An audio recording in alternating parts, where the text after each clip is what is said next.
Hi there. Today I'm going to take you through how to do printhead alignment on an Epson XP-5200. Now this is nice and simple and can be done from the printer itself using nothing but the control panel you can see here. Now printhead alignment can be used to resolve a variety of print quality issues, ranging from kind of fuzzy looking prints, or even if you've printed something and you can see like the faint outline of another colour around the outside. That can be an alignment issue. Alternatively, you might notice regular gaps running down the page, so you'll see just very fine lines at a regular interval.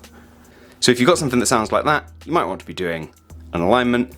And if you're unsure, I'd recommend checking out our other videos on doing cleaning cycles and test pages first of all, because they are a more likely culprit when it comes to print quality, but this is worthwhile doing for very specific, niggly or persistent issues. So to get started, we need to be on the home screen of the printer, which looks like this. If you're not already here, simply press the home button to be taken here. Now we move ourselves along using the right arrow key until we get to maintenance, which is represented by that symbol there. So we press OK to go into that. We're going to take ourselves down 3 until we've got printhead alignment. Press OK to go into that. And then we have a couple of different options.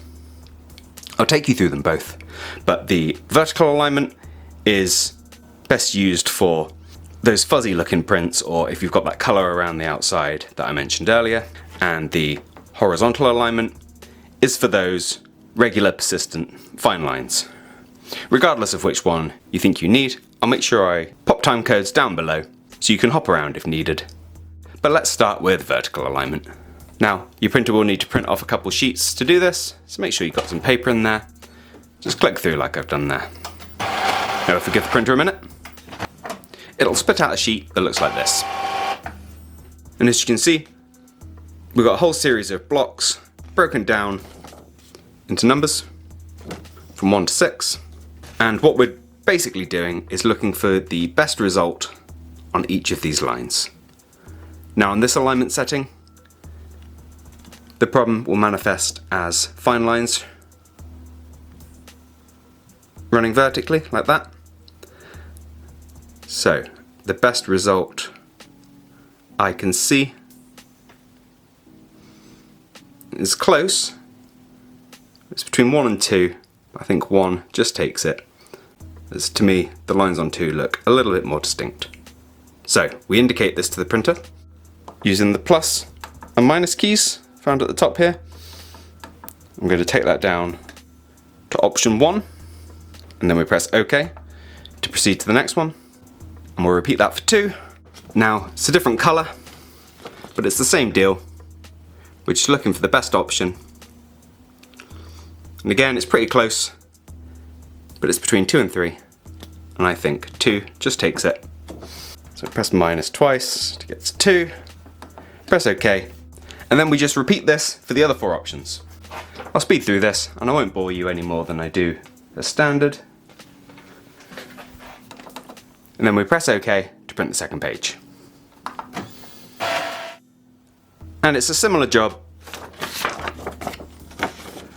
on the second page, but what we're doing is looking for the one that has the smallest gap where the lines meet in the middle here. This is actually 2 lines come together at that central point, and as you look, if you look at this one on the right, you can see slightly misaligned. So we'll have a good look, and the best option I can see there is number 3. So we indicate this to the printer in the very same way, doing the same for the second pattern, which is option 1, and we are done. Now as promised, let's take a look at the horizontal alignment, that second option.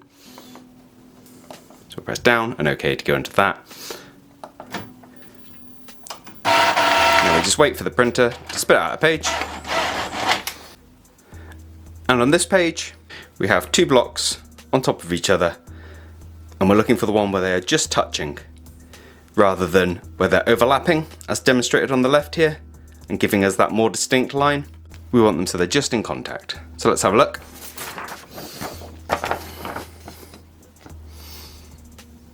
As you can see, number 1's got a bit of a black line. Number 3's looking pretty much perfect on 4. Not sure if it'll come up on camera, but there's actually signs of a slight gap in there.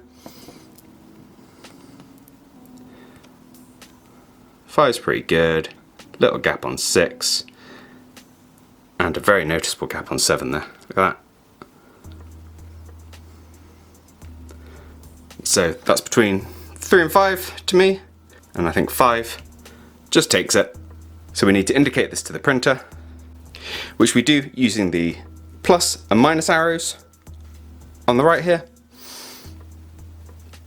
It's on 4, so we're just going to press plus once, then OK,